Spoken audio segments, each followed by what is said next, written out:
ఏడుకొండలవాడ వెంకటరమణ ఆపదముక్కులవాడ శ్రీనివాస గోవింద గోవింద. చాలామంది తిరుపతి వెళ్ళాలని అనుకుంటారు కానీ అండి, శివుడు ఆజ్ఞ లేనిదే చీమైనా పుట్టదనేది ఎంత నిజమో. మనం అనుకున్నంత మాత్రాన మనం అంత సింపుల్గా అయితే ఆ ఏడుకొండలవాడిని దర్శించుకోవడం అంటూ అవ్వదు ఫ్రెండ్స్. ఎందుకంటారా, ఆయన ఆజ్ఞ ఉండాలి. ఆయనే మన దగ్గర ఏమీ లేకపోయినా సరే ఆయన రప్పించుకుంటాడు. అలాగే మా తమ్ముడు అనుకోకుండా వెళ్ళినా సరే చాలా చక్కగా దర్శనం అయితే చేసుకున్నాడు ఫ్రెండ్స్. నాకైతే చాలా హ్యాపీగా ఉంది. దర్శనం అయిన తర్వాత తను ఎలాగైతే ఫోటోలు దిగి పంపించాడు అనమాట.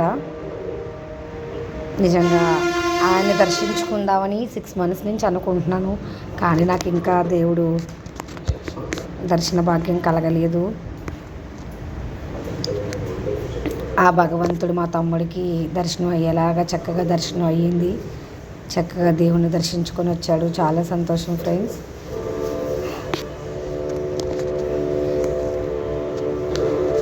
మా తమ్ముడైతే అండి తిరుపతికి వెళ్ళగానే మెట్లు మార్గం ద్వారా దేవుణ్ణి అయితే దర్శించుకున్నానని చెప్పి అన్నారు. నాకైతే చాలా సంతోషం అనిపించింది.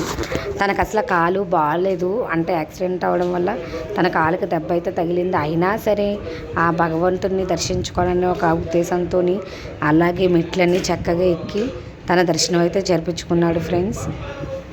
నిజంగా నాకైతే ఎంతో హ్యాపీగా ఉంది అనమాట. వాళ్ళ ఫ్రెండ్స్తో వెళ్ళాడు, ఒక 3 ఫ్రెండ్స్ కలిపి వెళ్ళాడు అనమాట. అక్కడ జింకలు అన్నీ కూడా ఫోటో తీసుకెట్టాడు. అదిగోండి చూస్తున్నారా మీరు కూడా, చూడండి ఫ్రెండ్స్.